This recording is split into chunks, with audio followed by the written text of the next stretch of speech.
நிலம் வானம் எல்லாம் நீயாச்சு, நிறம் கெட்டு இப்போ வெட்ட வெளி ஆயாச்சு.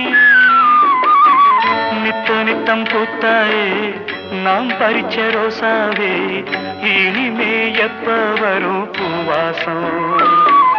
செல்லம்மா என்னம்மா சொல்லம்மா, நான் ஒன்ன நினைச்சேன் நீ என்ன நினைச்ச, தன்னாலே நெஞ்சு ஒன்னாச்சு.